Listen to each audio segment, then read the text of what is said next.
Well, hello and welcome again to our reading of Iliad, Book 6. We've just seen in the last section where Hector and Andromache have this very moving meeting between themselves with their young child there. And that's where we finished last time, at the end of that dialogue. And we're up to line 494. So, thus then speaking, illustrious Hector took up his helmet, his chorus, and its his horse-plumed helmet. And his dear wife, or perhaps just his wife, Philae can have that sense of just his. So his wife, Bebeke, this is a perfect from Bino, she stepped off, she went off oikon de, towards her house. And we get this very rare word here, entropalisdomene, which it's a very powerful word. It means turning back frequently. It's an unusual word, and it's put first in the sentence. It's quite poignant there. And she is, the kata is a preverb with keusa, so she is shedding a gentle tear. But when she is the subject of the verb, when she came back to the well-dwelt houses of man-slaying Hector, King Caesar from Kikano, she found there Polas many servants. And it'll be servant women, presumably, and among them, this is from ornumi, to stir up. So she stirred up within them all got on grief. So she's in tears, and she engenders tears for them as well. So she stirred up among all of them got on grief. But they, now we get got on, and this is the noun here from goos, but this actually is the verb without an augment. It's an imperfect. So they were lamenting in his house Hector, who was eti zoon, while he was still alive. So they were lamenting for Hector in his house while he was still alive. For ephanto, well, either they thought or they said. So they said that min him u eti, no longer, hixesthai is a future infinitive from hic neomai, to be about to return, hupatropon, returning back from the war any longer. For they said, or that they thought, that he would no longer return home again from the war, having escaped the strength and hands of the Achaeans. Ude Paris, nor did Paris, deithuno is the verb here, to delay, nor did Paris delay in the high houses, but he, in fact, when he had put on his famous armour, poikila calco, resplendent in its bronze. Poikila's got such a range of meanings. It's intricate. Resplendent probably is not too bad here. Resplendent in its bronze. He hastened then anastu, up the city, or along the city, posse kripnoi sipepoithos, literally trusting in his swift feet. So this is our Paris, who's always regarded as a bit of a dandy, and so here he is dolled up with all his resplendent armour, trusting in his swift feet, and we get a lovely, quite appropriate simile here, where he's compared with a horse.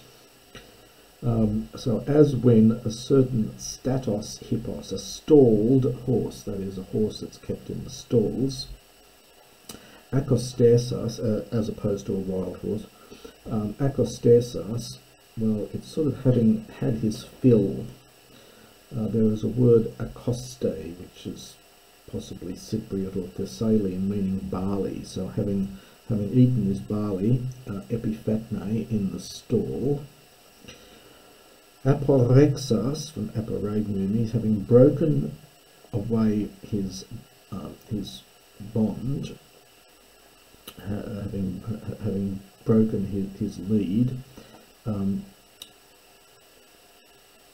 Theae, he might run. Kroinon, fairly rare words here. This is connected with cruo. This is galloping. It's like striking the ground. So galloping on the plain. So having broken his lead, galloping on the plain, he runs. Being accustomed to bathe in the well-flowing river, Kurdioon, in triumphantly. And he holds his head, hupsu is an adverb here, high, and the mane, so his mane literally darts around his shoulders. And he, trusting in his splendour, this is aglae with this phi ending, this old instrumental, or perhaps dative here, trusting in his splendour, Rimpha, lightly do his knees carry him, het for auton, meta aethia, among his accustomed places, so among his haunts, and the nomos here is pasture, and the pasture of horses. Thus did Paris the son of Priam come down the from highest Pergamus, shining in his armour, like the elector is literally the shiner, so it's it's an expression for the sun. We get a pluperfect here from Bino. So thus did Paris prance, almost would be good, down from highest Pergamus, exulting in his armour like the sun. Kaloon. Well, it's sort of laughing loudly or exulting. That's possibly an onomatopoetic word. And his swift feet were carrying him. But then,